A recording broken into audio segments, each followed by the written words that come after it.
And welcome back to Real Talk Sports with Rico. Today we are wrapping up week 3 of the NFL, and Monday Night Football is currently going on right now with the Cincinnati Bengals taking on the Washington Commanders. And then also, too, we got the Buffalo Bills and the Jacksonville Jaguars. And so let's hop into it, starting with Thursday Night Football. Jets take care of the Patriots 24-3. How about Aaron Rodgers coming back and getting, I believe, his first home win with the Jets? I think he has been very impressive in this particular game. I don't know about necessarily for the first couple weeks, but maybe this offense is going to start to get to rolling now. He had 281, 2 touchdowns, you see there. But probably one of the shockers, I think, of week 3 for me personally was the New York Giants and the Cleveland Browns. I thought that the Browns were going to come in and hand it to the Giants, but the Giants are able to come out on the road 21-15. I think the biggest takeaway for me is that Malik Neighbors he is everything that the Giants envisioned.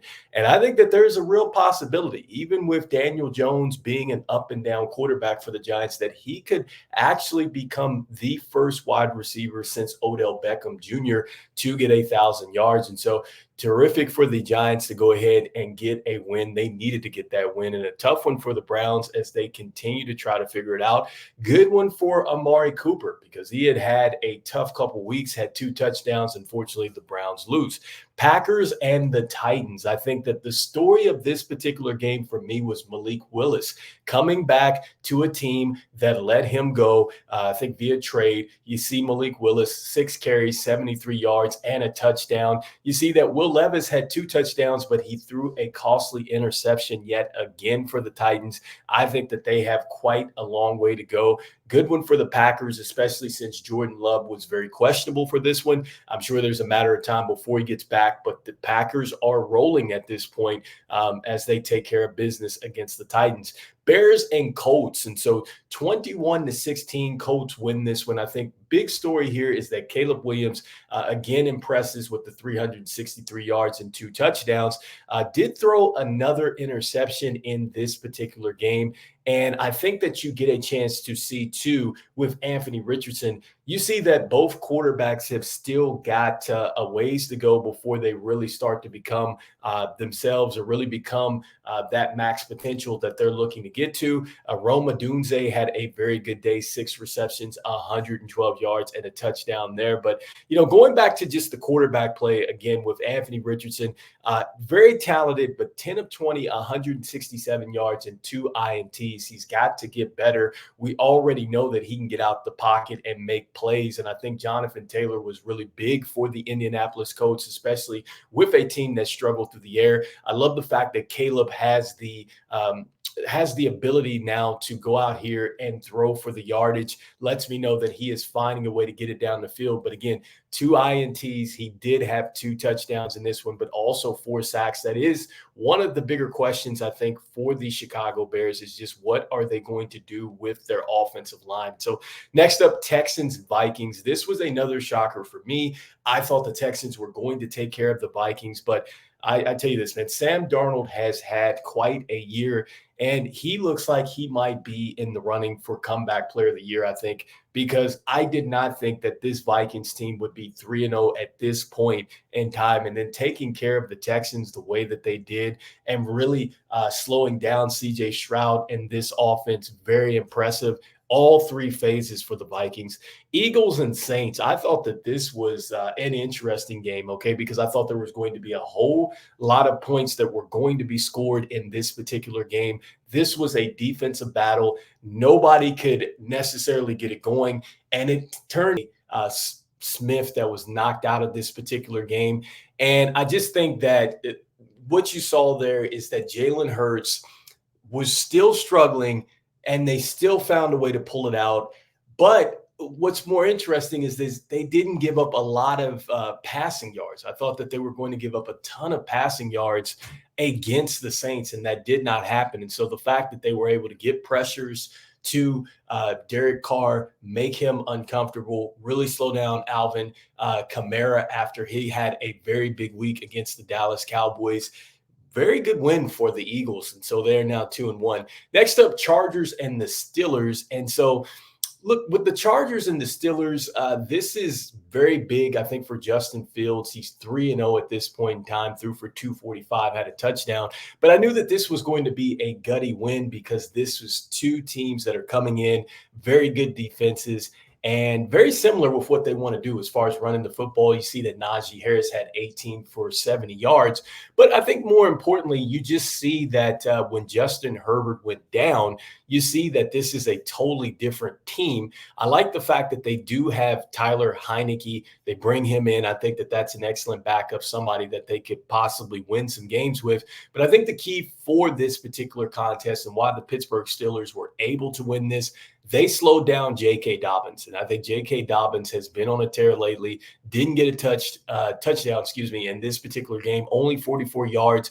I thought Gus Edwards was going to have a better game, and they were able to slow him down. All right. And so I love that about the Pittsburgh Steelers. And I think that they're really starting to find an identity with what they are doing at this point in time. And so next up, the next game we're going to take a look at, that is the Denver Broncos against the Tampa Bay Buccaneers. I have got to give the Broncos their flowers. I think they come in, they take care of business.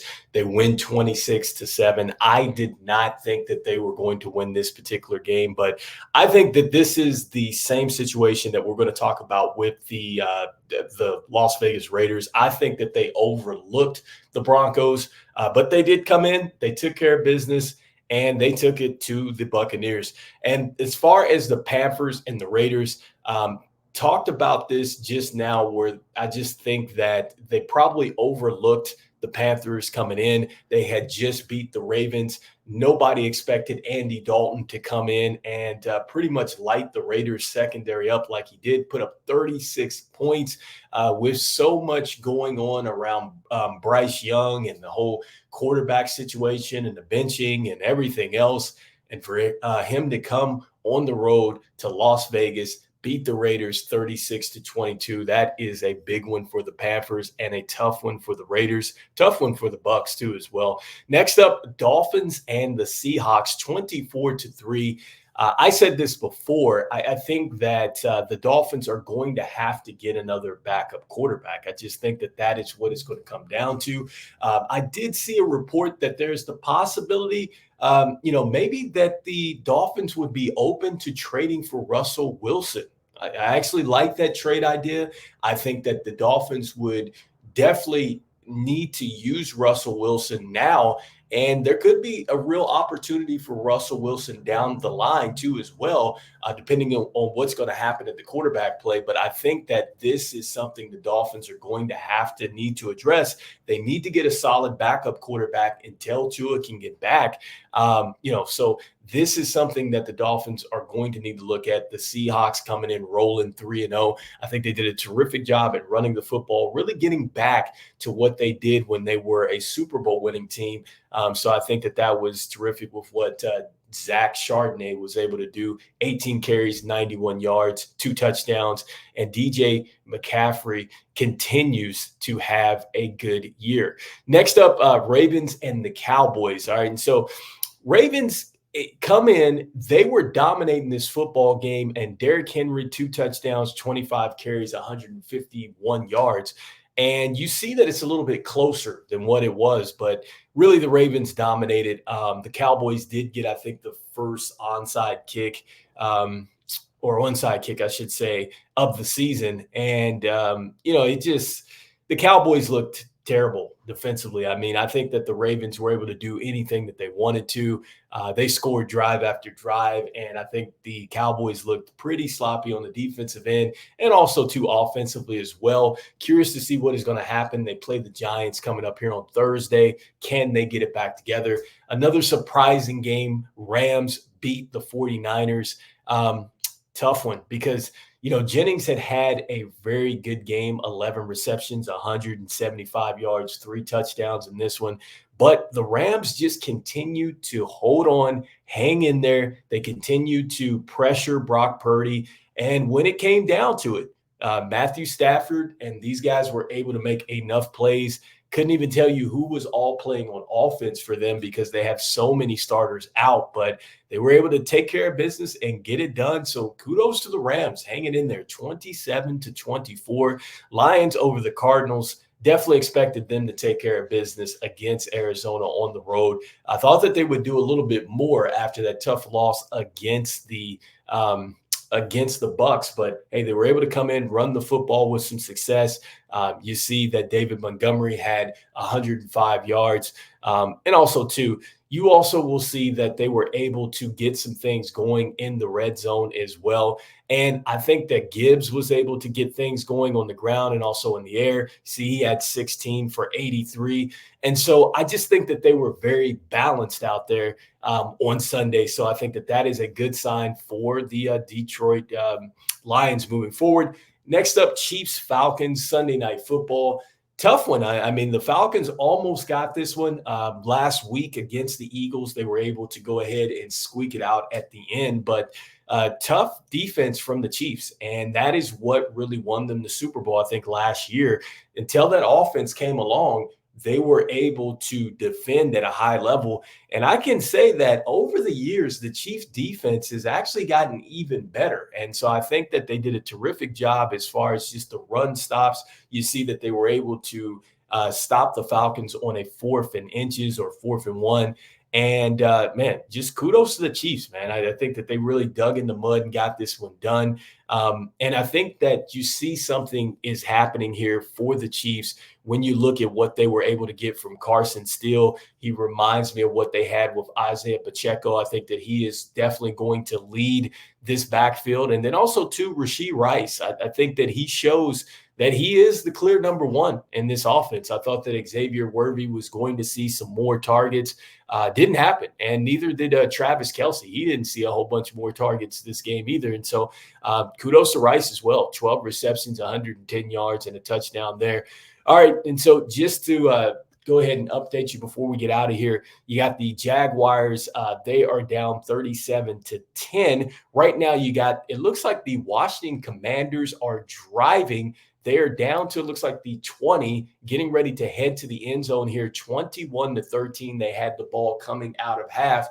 And what is interesting with this and the Washington Commanders is that they have not scored on 3 consecutive drives like this since 2015. So I've talked about it before on Washington Commanders Insider. I think that the Washington Commanders have really found something with Jaden Daniels. But anyway, let me know in the comments what you are thinking about this week 3 as we get ready to head into week 4. This is Rico. This is Real Talk Sports, and I will see you on the next one. Peace, peace, peace.